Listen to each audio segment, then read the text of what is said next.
அனைத்து உறவுகளுக்கும் வணக்கம். மீண்டும் உங்களை ஒரு பதிவுடன் சந்திப்பதில் மிக்க மகிழ்ச்சி. வாங்க நாங்கள் இன்றைக்கு எள்ளு மோதம் என்னென்று செய்கிறேன்னு சொல்லி பார்ப்போம். வாங்க பதிவுக்குள்ளே போகலாம். இது நாங்கள் 3 பெரிய தேங்காய் எடுத்து திருவி வச்சிருக்கிறோம்.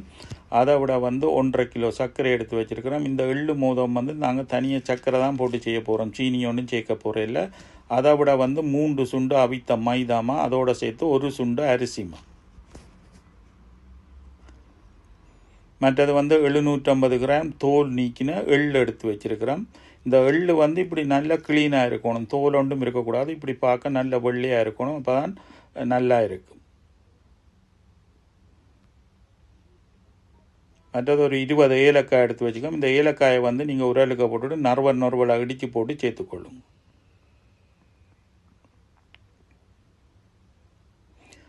இவ்வளவு பொருட்களும் தான் எங்களுக்கு இந்த எள்ளு மோதம் செய்கிறதுக்கு தேவையான பொருட்கள். நாங்கள் என்னென்று செய்கிறேன்னு சொல்லி பார்ப்போம். வாங்க பதிவுக்குள்ள போகலாம். இப்போ ஒரு பேன் ஒன்றை வச்சுட்டு முதல் இந்த எள்ளை ஒரு பொன்னுற கலருக்கு நீங்கள் வறுத்தெடுங்க. அடுப்பை குறைச்சி விட்டுட்டு செய்யுங்க.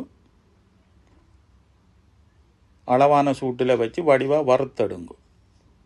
இந்த கலருக்கு நீங்கள் எள்ளை முழுக்களையும் வறுத்தெடுத்தா சரி. எள்ளை வறுத்தெடுத்து போட்டு பிறகு ஒரு சட்டியை வச்சுட்டு கொஞ்சம் தண்ணி விட்டு முதல் இந்த சர்க்கரையை நாங்கள் கொதிக்க விட்டு இந்த சர்க்கரை பாகாக எடுப்போம். இது நல்லா இது வற்றி திக்காக வர மட்டும் நீங்கள் கொதிக்க விடுங்க. நல்லா திக்க வந்தால் பிறகு நீங்கள் இந்த திருவி வச்சிருக்கிற தேங்காய் போய் மிக்ஸ் பண்ணுங்க. மிக்ஸ் பண்ணி வடிவாக கிண்டுங்க. மற்றது எரிஞ்சு போடும், அடுப்பை குறைச்சி விட்டுட்டு செய்யுங்க. வடிவாக மிக்ஸ் பண்ணி விடுங்க. இந்த தண்ணி ஒன்றும் இருக்கும் இல்லாமல் பெற மாட்டேன்னு வடிவாக மிக்ஸ் பண்ணி விடுங்க. கிண்டி கொண்டுருங்க, ஏன்னாண்டா எரிஞ்சு போடும். இந்த பதத்துக்கு நீங்கள் எடுத்தால் சரி. இப்போ நாங்கள் அந்த எடுத்து வச்சிருக்கிற ஏலக்காயை நாங்கள் சேர்த்துக்கொள்வோம். இந்த ஏலக்காய் இப்படி இந்த நறுவலாக அடித்து போட்டால் சரி. அப்போ வாசத்துக்கு போட்டுறாங்க. ஒரு 20 ஏலக்காய் போட்டுறாங்க. இப்படி நறுவலாக அடித்து போடும். இனி நாங்கள் இந்த வறுத்து வச்சிருக்கிற எள்ளையும் சேர்த்து மிக்ஸ் பண்ணுவோம்.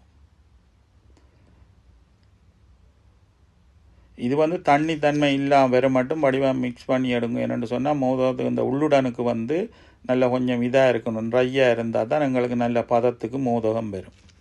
இப்படி வடிவாக எல்லாத்தையும் மிக்ஸ் பண்ணி எடுத்து போட்டு இனி நாங்கள் இந்த எடுத்து வச்சிருக்கிற மாவை இந்த மைதாமா மற்ற அரிசிமா ரெண்டையும் நல்ல பதத்துக்கு நாங்கள் குழைச்சி எடுப்போம். தண்ணியை அளவாக பார்த்து விட்டு குழையுங்க. என்னென்னு சொன்னால் தண்ணி கூடினா ஒன்றும் செய்யலாது. அதையால் பார்த்து அளவாக விட்டுக்கொள்ளும். நீங்கள் இந்த மாவு நீங்கள் நல்லா பிணைஞ்சு எடுக்கிறதுலாம் உங்களுக்கு இந்த மோதகம் எல்லாம் வெடிக்காமல் நல்லா வரும். இப்படி நல்லா பதத்துக்கு வடிவாக பிணைஞ்சு எடுத்துட்டு இனி நீங்கள் மோதகத்தை, உங்களுக்கு மோதகம் இப்படி செய்கிறேன்னு தெரியாதாக்கள் பார்த்துக்கொள்ளுங்க. மோதகத்தை இப்படி வடிவாக மாவை உருட்டி போட்டு நல்லா தட்டையாக்கி போட்டு நீங்கள் அளவான உங்களுக்கு எவ்வளோ சைஸில் மோதகம் வேணுமோ அதுக்கேற்ற மாதிரி தண்டு கொள்ளுங்க. இனி உள்ளுடனை வச்சு வடிவாக நீங்கள் மோதகத்தை பிடிச்சா சரி. ஆக மெல்லிசாயம் இல்லாமல் ஆக அந்த மா ஆக இந்த தொக்கையாக இல்லாமலும் ஒரு அளவாக எடுத்தீங்களோட தான் அந்த மோதகம் வெடிக்காது. எங்களுக்கு இது நாங்கள் 2 மோதகம் செய்த நாங்கள். ஒன்று அவிச்ச நாங்கள், மற்றது பொரிச்சு எடுத்த நாங்கள். 2ம் நல்லா இருந்தது. முதல் சில பேருக்கு பழக்கத்துக்கு இந்த மோதகம் எல்லாம் பிடிக்கிறோம் கொஞ்சம் கஷ்டமாக இருக்கும். நீங்கள் பழகிட்டீங்களோண்டா ஈஸியாக இருக்கும். அதாவது பயரும் போட்டு நீங்கள் மோதகம் செய்யலாம். ஆனால் எங்களுக்கு இந்த வெள்ளு மோதகம் பிடிக்குமென்றபடியாக நாங்கள் எள்ளு போட்டு செய்த நாங்கள். நீங்கள் விரும்பினா நீங்கள் வறுத்த பயறு போட்டு சேர்த்து நீங்கள் இந்த மோதகம் செய்யலாம்.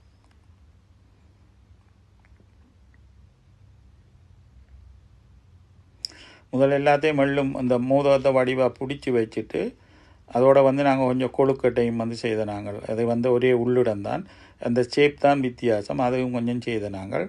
முதல் நாங்கள் இந்த எள்ளு மோதகம் முதல் கொஞ்சம் அவிச்சு எடுத்த நாங்கள்.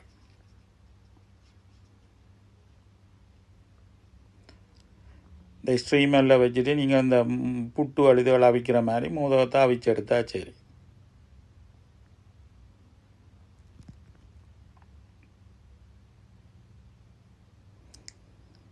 உங்களுக்கு பார்க்க தெரியும், ஒரு மோதகம் வெடிக்கவும் இல்லை. இனி இல்லைன்ற சூப்பரான மோதகம் தான் எங்களுக்கு இந்த அவிச்சு எடுத்தது.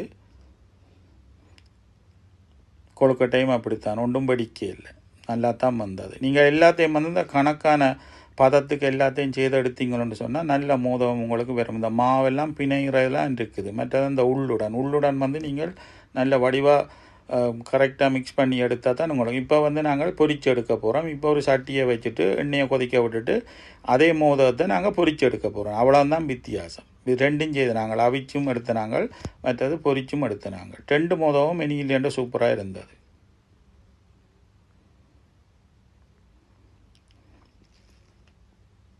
இந்த பருவத்துக்கு எடுத்தா சரி. உங்களுக்கும் எல்லாருக்கும் இந்த பதிவு பிடிக்கும் நினைக்கிறேன். இங்கே மற்றது இந்த பதிவை வந்து முழுமையாக பார்த்தா தான் உங்களுக்கு இந்த செய்முறை விளக்கத்தை நீங்கள் முழுமையாக விளங்கி கொள்கிறோம். உங்களுக்கு இந்த பதிவு பிடிச்சிருந்துன்னு சொன்னால் உங்களோட ஃபேமிலி ஃப்ரெண்ட்ஸ் எல்லாரோடையும் ஷேர் பண்ணுங்க. மறந்து போடாமல் சப்ஸ்கிரைப் பண்ணுங்கள்.